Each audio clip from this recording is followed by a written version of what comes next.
Um, well, I'll give a little history of the department. The department was started, electrical engineering program, I should say, was started at NDSU in 1927. And from the establishment of that was before vacuum tubes and some of the, and well before the solid state electronics that we have today. But it really grew after World War II in the mid-40s when radio and electronics was hitting the scene with some of the tube technology that we have that we had in those days that came out of the war and the development during this time. And our collection really goes back to those days where the electronics was around before solid state. So the tube and vacuum tube technology that we had, as we transitioned to that to solid state electronics like we have now in our portable devices, we kept that early technology, and that's where our collection starts. So I'd say it starts in the 40s and 50s on for a timeline. Okay. It stems from our undergraduate programs and mainly our labs. So as technology, especially in electrical engineering, computer engineering, software engineering is very similar, computer science, technology changes pretty quick. I mean, we can see technology change in a few years, but for sure over 5 to 10 years. And as this technology changes, we move to new platforms and new hardware and new software and compilers. The important technology is kept in this museum and collection, and that's how it builds. As it's in a sense outdated, but I don't like that term, but it's not used as much. Then it gets transitioned over to this collection as a historical piece, as really a timeline and an illustration of our technology as we move through time. We have it out for much of the collection out for people to see. For various reasons, we have students and their or high schoolers and their parents who come through and will stop, and some have an interest in history and in particular electronics and electrical engineering and computer engineering. We'll show those in the cabinets around the department, of all the way from the vacuum tubes to 3.5 discs to 5 1/4, some of the floppy disks and these sorts of things. Early Windows software versions are out there, stuff that we've seen and are still around, but it really illustrates our origins from the 80s and 90s even, and that's interesting. So it's really a static display. There's some sets that we turn on and demonstrate from the 30s, 40s, and 50s that we have in the department to show the process of power generation. This is mainly for illustration.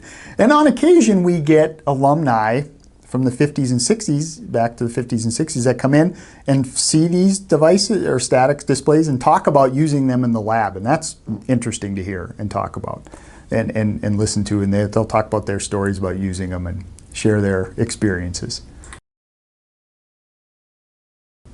Not to my knowledge. It's mainly for electrical engineering is the origin of much of these items in the collection. And it's typically stayed here. Yeah.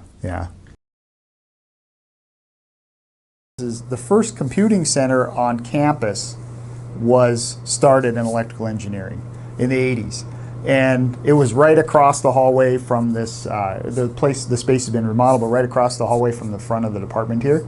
And there's some really neat pictures in the hallway in QBB outside of computer science that shows the floor that had, so there's your cement floor, and then there was a false floor about 2.5 feet up above that, and that's where all the cables ran, and you could pull panels off and move cables, and you could and all the computing, the punch cards and the hardware around that was all up on top of that panel. So it was a pretty reconfigurable room and took a lot of power.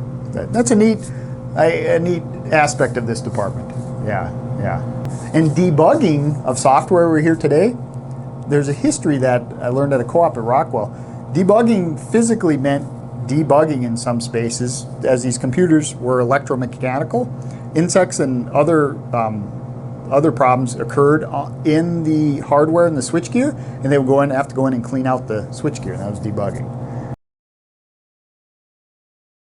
It's static, it's here. We display it in several places throughout the department. That again dates back to the 40s with some of the vacuum tubes and all the way up through, I would say, mid-90s on the early software when PCs hit the scene, really widespread, late 80s, early 90s, and that software. But it's static and accessible. You can walk through building, even with the remodel going on, and see these pieces.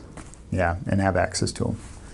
Yeah, it's really a long, it's not quite, it's about 75 years, I would say, of just history of electrical engineering. Computer engineering started in 2000, so there's less on that. I'm glad that there's this effort around a museum. I'd like this preserved. I'd like it to be shown if people have an interest. If you go to Bonanzaville, there's a few spots out there you can look at some of the old technology that went in, original technology, I should say. Old is a relative term. Original technology that brought telephones and power to North Dakota, and you can see that on display and interact with it. I'd like that for this collection as well. I think it'd be pretty neat. Yeah, want to keep it around.